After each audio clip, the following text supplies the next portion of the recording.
Good Morning SAV, le podcast qui fait du bien à mon SAV avec Laurent Mella et Johan Fon.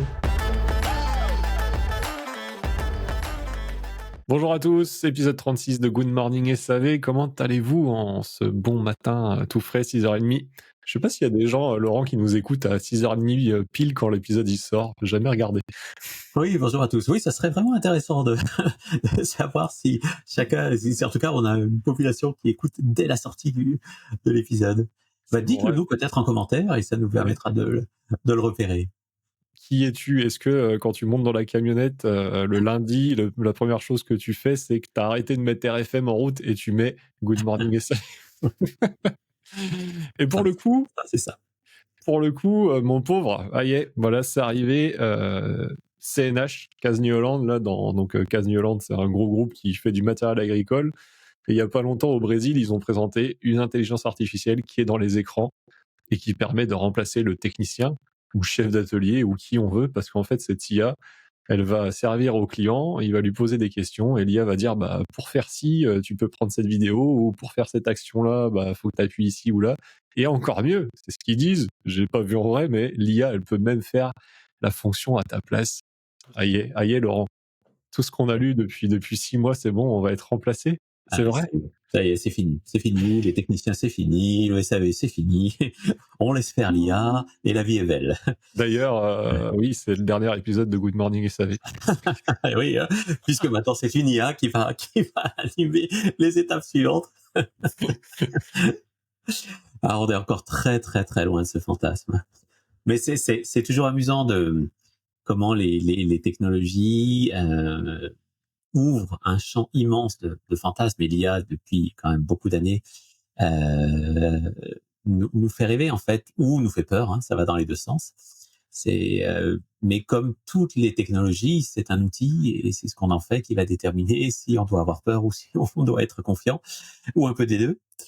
Euh, le cas que tu présentes est intéressant parce que beaucoup de fabricants, hein, c'est vrai dans le secteur agricole, mais c'est vrai aussi dans certaines industries, où les interfaces utilisateurs commencent à intégrer de l'IA. Les logiciels en eux-mêmes commencent aussi à intégrer de l'IA pour réaliser certaines fonctions.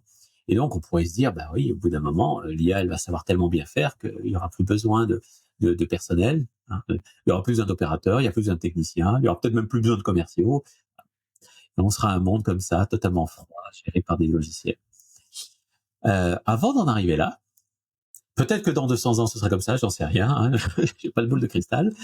Mais avant d'en arriver là, déjà, il faudrait que l'IA soit réellement intelligente, ce qui n'est pas le cas. Okay, aujourd'hui, l'IA, c'est de l'algorithmie, hein, c'est de la mathématique, qui est capable de faire des calculs à une très grande vitesse, dans un très grand nombre, en absorbant des volumes de données qu'un humain ne peut pas absorber. Ok, tout ça c'est vrai, mais c'est pas de l'intelligence. On n'est pas sur de l'intelligence. Donc, et il y a deux familles d'IA, à minima, hein, je ne vais pas rentrer dans le détail de toutes les IA, mais on va dire il y a deux familles d'IA qui sont populaires et popularisées aujourd'hui. Il y a l'IA générative, qui est l'IA conversationnelle, hein, celle avec qui, comme un chat GPT ou Claude, on discute, okay, on tape du texte, elle nous répond, et le mécanisme, c'est simplement du calcul probabiliste. Quel est le mot qui a la plus grande probabilité de venir après le premier, après le deuxième, après le troisième, et ainsi de suite. Hein, c'est de la probabilité. C'est pour ça qu'il y a ce qu'on appelle des hallucinations, que l'IA fait des erreurs, parce que même si la probabilité est très faible, elle propose quand même le contenu. Donc, elle peut dire des fois des grosses bêtises. Mais ça reste quand même bluffant, ça reste quand même assez impressionnant de pouvoir arriver à mener une conversation. Donc ça, c'est l'IA générative. Et puis, il y a l'IA agentique, qui est l'IA qui est capable d'automatiser les choses, okay, qui est capable de réaliser des tâches à notre place. Ces deux IA ont quand même deux mécanismes similaires. Un, elles ont besoin d'énormément de données pour fonctionner, même s'il y a des versions qui arrivent à fonctionner avec des groupes de données un peu plus petits. Malgré tout, il faut quand même de la donnée et il en faut beaucoup. Il en faut beaucoup d'existants. Et la deuxième chose qui est importante, c'est elles ne peuvent développer que des choses qui ont été déjà très très très pensées, où il y a du process qui est déjà très rodé, sur lequel on va pouvoir l'entraîner pour qu'elle sache le refaire et le faire de façon un peu mieux. Bon, je fais très simple pour expliquer parce que ce serait assez complexe de rentrer dans le détail. Une fois qu'on a compris ça, ça veut dire que oui, c'est extrêmement intéressant dans une interface utilisateur d'avoir de l'IA, de pouvoir plutôt que d'appuyer sur 3 boutons, de pouvoir dire, en fait, voilà un peu ce que je constate, qu'est-ce que tu me conseilles? Donc, ça serait quelque part une forme de chatbot ou de FAQ très travaillé. Okay, j'ai une question, j'ai des réponses. Ça fonctionne aujourd'hui, ça peut fonctionner relativement bien, à condition que on ait derrière vraiment beaucoup de données existantes. Si on a beaucoup de cas d'usage, si on a beaucoup documenté, si on a beaucoup enregistré d'informations dans le passé, on va pouvoir entraîner une IA là-dessus, et effectivement, elle aura de la pertinence. Avec toujours un bémol, qui est qu'elle n'aura de la pertinence que sur des choses relativement simples. Okay. Elle ne saura pas traiter des cas très complexes. Pourquoi? Parce que pour traiter des cas très complexes, je vais prendre un exemple qui est assez connu, qui est assez simple, c'est qu'il faut des millions d'images de chats pour qu'une IA reconnaisse un chat. Dès l'âge de 6 mois, un humain sait reconnaître un chat. Donc, on n'est pas sur la même dimension, ok? Notre capacité à reconnaître la complexité est bien plus grande que celle de l'IA. Là où l'IA vient nous aider, c'est qu'elle est capable de traiter beaucoup de données à la fois en un temps record. Donc l'un va avec l'autre, l'un va pas sans l'autre. Donc je commence déjà à répondre un peu à la question, est-ce que l'IA va remplacer les équipes? Non, non. Tous les grands de la technologie, hein, les GAFAM et autres, ont un intérêt à nous vendre ça, à nous dire on va vous remplacer. Ce qu'on fait, vous allez voir les gars, on est tellement bon qu'on va remplacer les fonctions. Parce que ça fait vendre du logiciel, ça fait vendre des outils. Mais c'est un mythe, c'est vraiment un mythe. Okay. Donc on peut laisser la peur un peu de côté, ça enlève pas la vigilance, hein, mais on peut laisser la peur un peu de côté et se dire, ok, finalement, à quoi pourrait-elle me servir cette IA dans mon entreprise à moi, dans ce que je fais moi? Et je conseille depuis très longtemps déjà, depuis une dizaine d'années, aux entreprises de s'acculturer à l'IA, de regarder de quoi ça parle, comment ça fonctionne, et de faire en sorte que les équipes internes, mais de tous les échelons, hein, de la direction jusqu'à la standardiste ou au standardiste, que tout le monde comprenne de quoi ça parle. En gros, ce qu'il y a derrière, c'est quoi les grands principes de fonctionnement et à quoi ça pourrait servir dans notre métier. Dans ma fonction d'ADV, dans ma fonction commerciale, dans ma fonction de directeur, dans ma fonction SAV, à quoi ça peut me servir? Jusqu'où je peux aller? En se détachant un peu de toutes les promesses qui sont faites très régulièrement, parce que ça va très vite. Hein. C'est ça, la difficulté, c'est que ça va extrêmement vite. On commence à apprendre quelque chose et boum, il y a autre chose, il y a un nouvel outil, il y a un nouvel outil. Ok, c'est le principe, ça a été vrai dans toutes les technologies. Mais déjà, au moins, de poser des basiques, de poser des fondamentaux. Pourquoi? Parce que déjà, on va réduire la peur. Hein. Si on comprend quelque chose, on en a moins peur. Et puis la deuxième chose, c'est que ça prépare les équipes à se dire, ok, quelles idées je pourrais avoir moi dans ma fonction, et me dire, tiens, si l'IA pouvait m'aider, pouvait aider à faire telle tâche, pouvait aider à passer tel cap, pouvait aider à faire tel genre d'analyse, bah, ça nous aiderait au quotidien, en fait. Ça nous permettrait de faire un peu mieux notre travail, de le faire peut-être un peu plus intelligemment, ou un peu plus finement, ou un peu plus rapidement. Et donc ça, c'est un peu le premier point de départ. Et puis après, le deuxième point, c'est de se dire, OK, maintenant que nous avons une organisation qui fonctionne bien, parce que si ça, c'est pas posé, l'IA, pour l'instant, vous la laissez de côté. Hein. Donc, on a une organisation SAV qui marche bien, qui est optimisée, on a des prestations de services qui sont en place, qui sont valorisées, on a des équipes qui fonctionnent bien avec tous les services, on a déjà des outils logiciels pour emmagasiner de la donnée, on a une CRM service qui enregistre bien tous les rapports, qui a une très forte traçabilité sur ce qu'on fait. À ce moment-là, on peut se dire que l'IA va nous apporter quelque chose de complémentaire. Et on va pouvoir passer un cap avec elle. Et là, après, c'est un vrai projet. Et il faut, comme tout projet, quelle stratégie, comment ça s'inscrit, dans la stratégie, quels objectifs, ok, on cherche à atteindre quoi à la fin, et par quel chemin on va y aller. C'est ça. Et pour revenir sur ce que tu disais, ou l'intelligence artificielle, on appelle ça intelligence artificielle, il n'y a pas d'intelligence derrière. Non. C'est ce que me disait un de mes contacts ce matin, attention à ce que tu dis, bon, bah, tout le monde appelle ça IA, donc moi j'appelle ça IA. Mais ce qu'il faut se dire pour bien comprendre pourquoi, pour l'instant, en tout cas, ça ne peut pas nous remplacer, c'est que c'est plutôt un logiciel qui a une capacité à regrouper des infos et à prévoir une réponse. Et d'ailleurs, je dirais même prévoir une réponse qui va te plaire, ce qui peut être super dangereux. Et Faut pas tout prendre. C'est comme à l'époque Google, hein, faut pas prendre tout ce qui te balance comme ça. Faut beaucoup vérifier. Et c'est pour ça, en fait, c'est que les infos que l'IA, avec lesquelles l'IA va travailler, il peut y avoir, quand on dit qu'elle hallucine, c'est que les infos, elle les a pas, mais elle va les inventer. Alors là, ça te donne des résultats pourris. Et donc, si on veut bien travailler avec une IA, je parle vraiment de l'info qui est super importante, c'est qu'il faut savoir la nourrir. Et c'est ça le plus important, en fait, c'est que si tu sais de quoi tu parles, donc tu es technicien SAV, tu connais tes machines, tu vas pouvoir lui faire manger des données. Et avec ces données que toi, donc tu es sûr, tu connais, tu as l'expérience, l'IA, elle va t'aider à réfléchir, elle va t'aider à faire une action. Mais c'est rarement l'inverse, quoi. Surtout dans le matériel agricole. Alors là, si on parle du cas CNH, avec la télémétrie qu'on a depuis je sais pas combien d'années, je suppose qu'ils ont récolté un max de données et que c'est pour ça qu'ils peuvent peut-être dire bah ouais c'est bon ça peut fonctionner. Mais en effet moi ce que je dis maintenant c'est que l'IA sans technicien SAV c'est comme un marteau sans manche en fait. Ça sert à rien, ça tape pas fort, ça va à peu près fonctionner mais ça va être foireux quoi. ouais, ouais, ouais. Mais ça peut donner l'illusion de fonctionner. Et C'est ça. effectivement, dans ce que tu viens de dire, et je relève deux choses qui sont très, très significatives, c'est que la première, c'est que les logiciels IA sont des logiciels écrits par des êtres humains. Les êtres humains sont pleins de biais cognitifs, de façon biaisée de voir la réalité. Eh bien, comme c'est programmé par des êtres humains, ça contient des biais cognitifs. Il y a plein d'exemples qui l'ont montré quand les IA génératives ont commencé à être mises en place. On s'est rendu compte que si on laissait faire certaines IA, par exemple sur les réseaux sociaux, elles allaient devenir racistes et homophobes. Pourquoi? Parce qu'il y a beaucoup de propos racistes et homophobes sur les réseaux sociaux. Donc elles vont prendre la couleur et elles deviennent.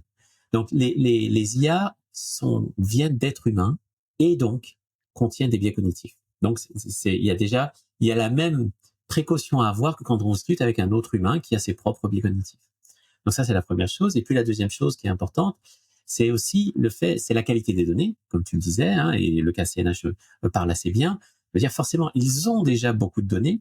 Et c'est parce que probablement la qualité de leurs données est très élevée qu'ils ont passé le cap, qu'ils se sont dit, OK, on peut s'appuyer sur ce que l'on a pour pouvoir produire quelque chose qui sera pertinent. Donc, il faut avoir beaucoup de données et de très grande qualité. Donc, ça demande quand même quelques prérequis. Et pour aller encore plus loin sur cette histoire d'information et de savoir nourrir l'IA pour qu'elle fonctionne bien pour toi, à l'époque où j'étais salarié, j'avais un collègue dans mon équipe, il faisait du code, il était informaticien. Bon, il était développeur, ça doit être ça le nom. Donc il nous faisait du code informatique pour faire tourner des applications 3D. Donc, et c'était en plein boom de ChatGPT. Alors bien sûr, nous, comme des gros bonnets, on était ah, ça va te remplacer et tout. Et un jour, quand nous, on essayait du coup avec ChatGPT de faire son truc, ça foirait complètement. Et il avait dit un truc super juste, il a dit, mais c'est bien beau l'IA, mais si tu sais pas faire du code, ça changera rien parce que en fait, si tu sais pas comment lui donner des instructions pour faire un travail, tu remplaceras jamais le meilleur des développeurs qui travaille chez Apple, qui a fait Siri ou je sais pas quoi. Parce qu'en fait, tu peux pas devenir, tu peux pas prendre un boulanger demain en disant bah voilà, t'as un tracteur devant toi, il est en panne, on te file une IA, démerde-toi. Bah le mec, c'est mort. Peut-être qu'il va réussir à le démarrer, mais c'est tout quoi. Donc c'est pour ça, moi, j'aime bien insister là-dessus. Ou pour ça, à mon sens, pour l'instant, c'est bien beau de dire que ça va nous remplacer. En tout cas, à moyen terme, j'y crois pas. Et Non, non, d'ailleurs, on peut sortir du fantasme du remplacement. L'IA, c'est toutes les formes d'IA, ce sont des super assistants en fait. c'est ça. Il faut les prendre comme des outils qui nous aident à mieux penser, qui nous aident peut-être à mieux appréhender certains sujets complexes, qui permettent de traiter tout ce qui est relativement simple de premier niveau, qui permettent d'automatiser tout ce qui est récurrent et sur lequel il y a une certaine linéarité avec très peu de variations. Tout ça, c'est des choses simples que l'IA, simples d'apparence, qui sont assez complexes à coder, mais qui permettent d'être automatisées et qui vont nous simplifier la vie. Donc là, oui. Si on revient très spécifiquement à l'activité SAV, l'IA, elle a 3-4 niveaux hyper intéressants. Elle est intéressante d'un point de vue chatbot, d'un point de vue robot conversationnel. On met en place une petite fenêtre de conversation et on permet à un utilisateur, par exemple, de poser des questions d'utilisation. Si tout est bien documenté, si tout a bien été nourri, elle va savoir répondre de manière très simple, proposer le bon contenu par rapport à la question, parce qu'elle va savoir interpréter correctement la question. Et là, ça devient très intéressant, avec certaines limites. Hein. Il va y avoir certains seuils de limites selon ce qu'on est capable de documenter. Mais en tout cas, ça va fonctionner. Sur une interface homme-machine, sur un écran, elle peut être intéressante pour faire des pré-diagnostics, des premiers niveaux de diagnostic, de dire que effectivement une panne vient probablement de tel endroit ou de tel endroit, qu'il serait intéressant de regarder telle ou telle zone. Mais comme tu le disais avec le codeur, le développeur, on peut confier à l'IA de développer du code quand on sait coder, quand on sait lire ce qu'elle va nous proposer, voir ce qui fonctionne bien, ce qui va pas, ce qu'on peut ajuster et pas, etc. Donc, elle va nous permettre de gagner un peu de temps, mais à condition de savoir interpréter ce qu'elle donne. Ben, c'est la même chose sur une interface utilisateur. Si on n'est pas déjà très technique, si on n'a pas une super connaissance de la machine, ce qu'elle va nous raconter, on peut pas le prendre comme ça de but en blanc. Il faut être capable de dire, OK, ça c'est pertinent, ça l'est pas. Cette piste-là, elle mérite d'être creusée, celle-ci non, et ainsi de suite. On a besoin de cette capacité d'interprétation. Et ça, il faut un être humain derrière qui ait la compétence. Autre cas d'usage qui est intéressant, c'est dans l'organisation interne. Donc là, c'est plutôt avec l'IA agentique. Donc, la capacité à analyser, par exemple, nos stocks, les pièces qui se vendent, les pièces qui ne se vendent pas, et de chercher à optimiser nos achats, ce qu'on va mettre en stock, ce qu'on va pas le faire. Là aussi, si on a beaucoup de données existantes, l'IA va être capable d'être très fine et de nous accompagner à faire ça. Il faudra quand même un super gestionnaire de stock qui connaisse très très bien le métier, qui connaisse très bien les machines et les produits, parce que l'IA, elle va regarder le passé et elle va essayer d'en déduire des probabilités pour l'avenir. Mais rien ne remplace la connaissance du magasinier, du technicien, du chef produit, voire du commercial, pour dire attention, on va vendre tant de machines cette année, donc sur tel modèle, donc il faut anticiper qu'on aura besoin de tel et tel type de joint, de vérins, je ne sais quoi d'autre, et ainsi de suite. Donc il y a quand même toujours ce dialogue en fait entre un être humain hyper compétent et en face une IA qui aide à simplifier un peu l'analyse des choses. Belle transition, parce que mettons demain, on est, j'allais dire, ça se trouve, c'est dans 6 mois. CNH a sorti son IA, elle est disponible sur tous les matériels agricoles. L'IA, elle a dit au client qui lui disait ah bah mon tracteur fait que de patiner. Alors je vais raconter une grosse année si des gens sont techniques, ils vont me sauter dessus, mais je fais que de patiner. Qu'est-ce que je fais? L'IA lui dit bah ton tracteur est trop lourd, vide l'huile du moteur. Le mec va vider l'huile du moteur, il remonte dessus, il patine plus, mais 3 mètres plus tard, il s'arrête. Il n'y a plus de moteur.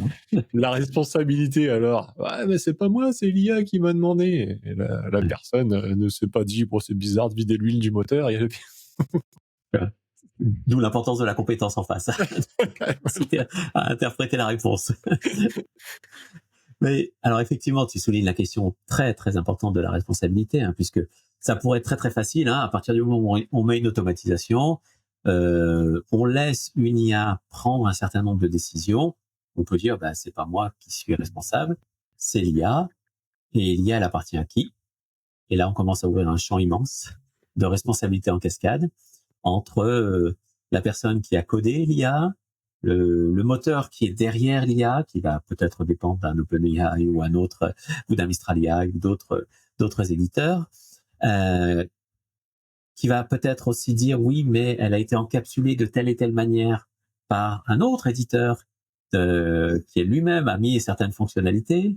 Oui, mais elle est connectée aussi à certaines fonctions de cartes électroniques et certains processeurs qui ont obligé à coder de telle et telle manière, et on n'en finit plus des responsabilités. La chose qui me semble moi la plus évidente, c'est que de toute façon, l'entreprise qui met l'IA en place reste responsable. Point barre. Le client, si jamais quelque chose se passe mal, il va se tourner vers une seule personne, c'est l'entreprise. Point. Donc c'est bien à l'entreprise qui va déployer telle ou telle forme d'IA de se poser la question du cadre qu'elle met en place, à la fois du cadre fonctionnel, de sa capacité à développer les bonnes choses au bon endroit de la bonne manière, et du cadre juridique des outils qu'elle utilise. Et comment se répartissent les responsabilités en cas de problème?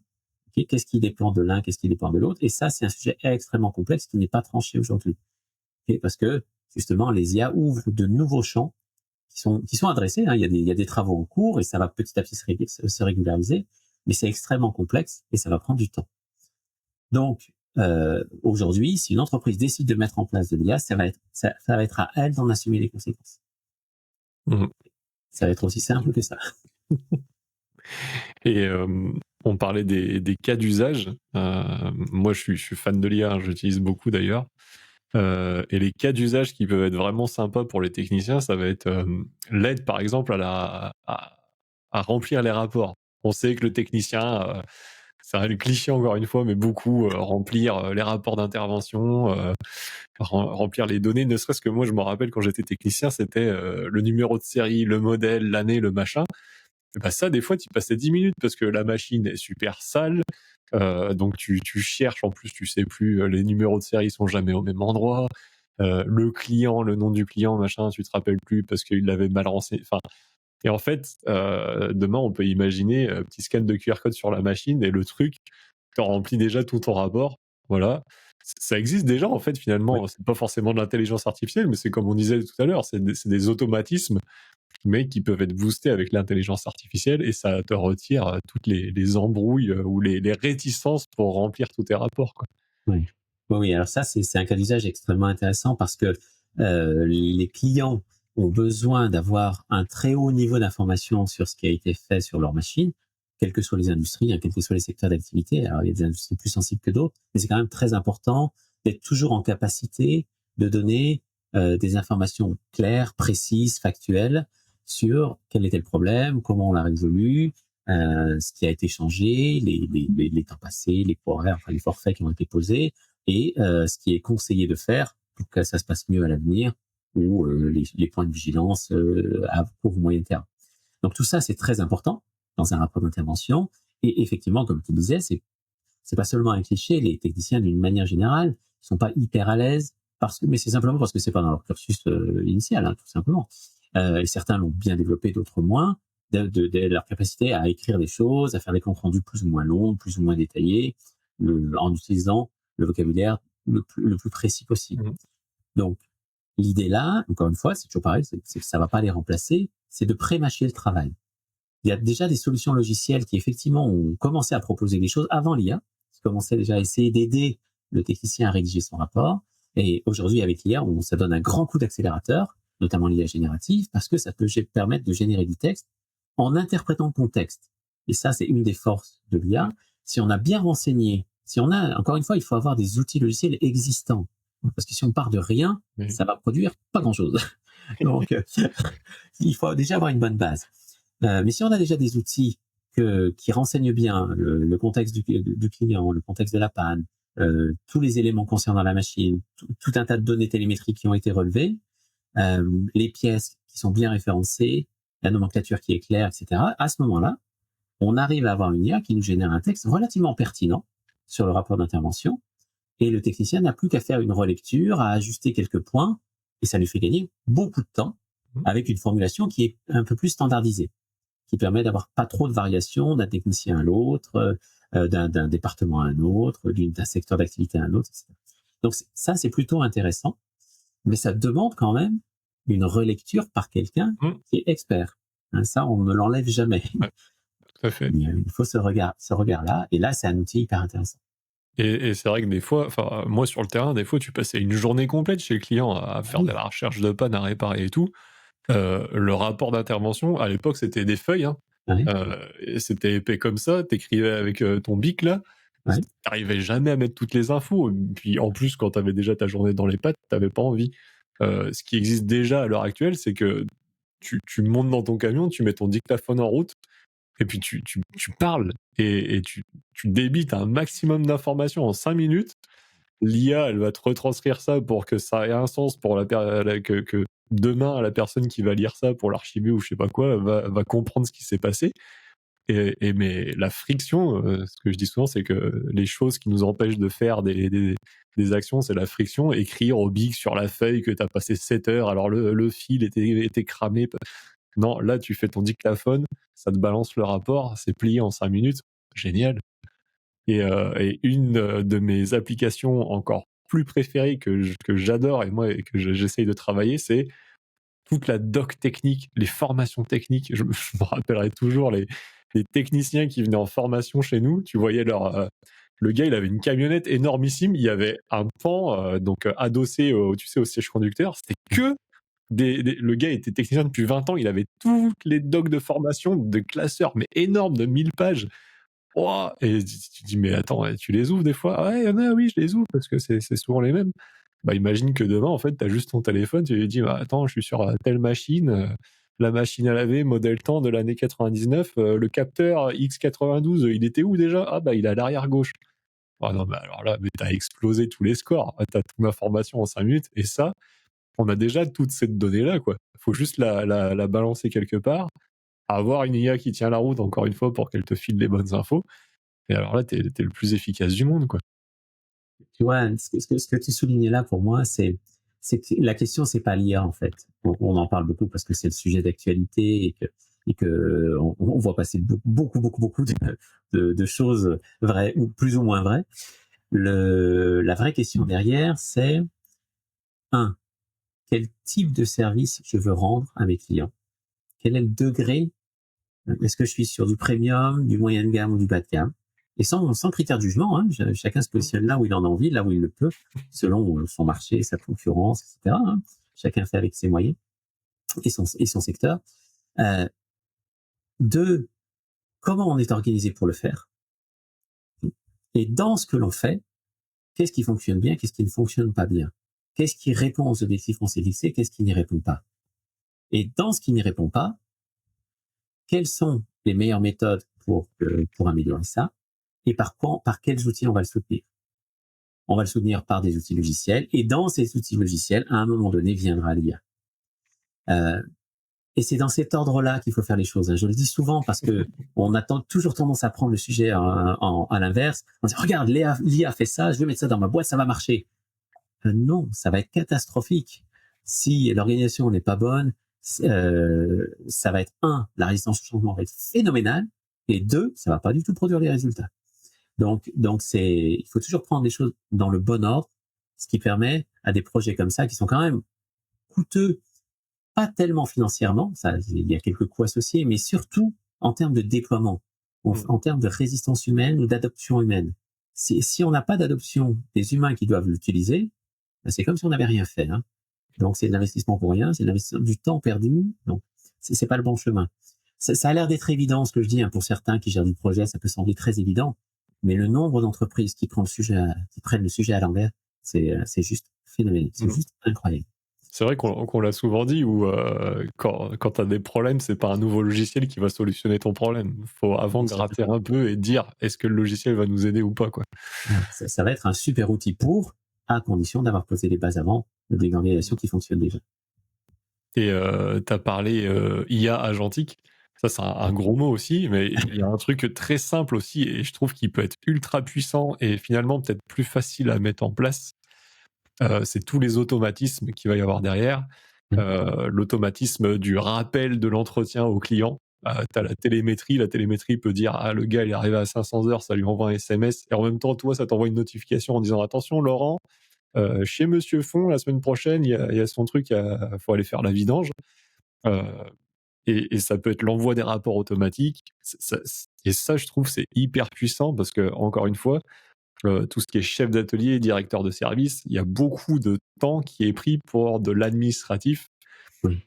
Même si, encore une fois, on avait parlé du chef d'atelier mouton à 12 pattes. On peut parler de la prise de rendez-vous, par exemple. On pourrait lui retirer ça grâce à des agents automatiques. Et ça peut aller super loin. La rédaction des rapports, l'envoi des rapports aux clients, la facturation avec l'explication de la facturation. Enfin, et ça, c'est presque illimité. Et je trouve que ça, c'est pareil. Ça vaut de l'or. Ça fait gagner un temps. Et en plus, ça réduit beaucoup les erreurs. Encore une fois, si c'est bien mis en place. Oui, et c'est le champ des possibles en fait de l'IA dans le monde des services, du service après-vente, des services associés. Le champ est presque infini. On pourrait imaginer qu'on peut tout faire. Sauf que quand on peut tout faire, on peut rien faire parce que c'est trop large. Donc l'objectif, enfin pour moi, ce que je conseille aux entreprises, c'est de le prendre par un bout, qui est en ayant posé deux conditions. La première, c'est se dire quelle est la partie aujourd'hui de mon activité qui est suffisamment documentée en termes de données qui est suffisamment riche en termes de données sur laquelle je vais pouvoir m'appuyer et que je pourrais optimiser. Et donc ça peut être un premier élément pour décider du point de départ. Donc ça peut être, comme tu le décris, automatiser déjà certaines tâches qui sont très récurrentes, très répétitives et très chronophages. Ça peut être les questions de la documentation, ça peut être la question de l'interface à travers un chatbot pour des usages simples ou des questions d'utilisateurs. Enfin, tu vois, il y a plusieurs espaces sur lesquels on peut commencer. On peut se dire, là, j'ai de la donnée, j'ai du document, j'ai de la data, c'est déjà bien très fonctionnel, je peux passer un cap. Le deuxième, éventuellement, critère qui peut aider à réfléchir sur par où je commence, c'est quel est l'endroit qui me pose le plus de problèmes. Quel est l'endroit que je fais le moins bien, où les clients se plaignent le plus souvent, parce que c'est répétitif, c'est coûteux, et ça pèse sur mes équipes, ça pèse sur les clients. Eh bien, à ce moment-là, je vais prendre ce point-là, je vais commencer à travailler les process internes, je vais commencer à chercher à optimiser, à comprendre les causes racines et à travailler dessus. Et à un moment donné, viendront les outils logiciels et donc l'IA pour pouvoir passer un cap. Et c'est de toujours se dire, de se poser et par quoi je commence. Ben voilà, je propose ces 2 critères-là pour se dire, tiens, ça peut être 2 pistes pour identifier un par quoi je commence. C'est ça. Je dirais pour conclure, moi ce que je dis souvent, c'est que l'IA c'est une boîte à outils. Et s'il y a personne pour utiliser les outils, elle ne sert à rien. Oui, c'est très vrai. Et je rajouterais même que c'est une boîte à outils évolutive. C'est-à-dire que ce ne sont pas les mêmes outils 6 mois après. Ce qui rend la chose encore plus complexe. Mais c'est aussi toute la beauté de la chose. C'est que à un moment donné, cette boîte à outils va se stabiliser. Il y a un certain nombre, d'ailleurs, ça commence en partie à se stabiliser. Il va y avoir qu'on appelle dans le monde logiciel des verticaux, c'est-à-dire des morceaux de logiciels qui adressent quelque chose d'extrêmement précis, dans un secteur précis, dans un univers précis. Donc là, on aura des outils qui sont stabilisés, après qui continueront d'évoluer, mais juste en s'améliorant. Eh bien, cette boîte à outils-là, effectivement, elle sera un peu plus facile à utiliser parce que tout sera clairement identifié. Comme sur une belle caisse à outils de techniciens très organisée. Une belle servante brillante avec plein de tiroirs. Donc en tout cas, ça ne va pas vous remplacer, ne vous inquiétez pas. Non, loin de là, loin de là. Et donc on peut lâcher le fantasme et on peut se dire, ok, j'ai en face de moi une boîte à outils logicielle que je vais pouvoir utiliser. À quel endroit elle peut m'apporter quelque chose et comment je vais la déployer. Très bien. Allez, on vous laisse réfléchir à ça pour la semaine. Bonne semaine à tous. C'était Good Morning SAV, le podcast qui fait du bien à mon SAV, présenté par Laurent Mella, expert SAV, et Johan Fon, créateur de vidéos tutos pour ton SAV.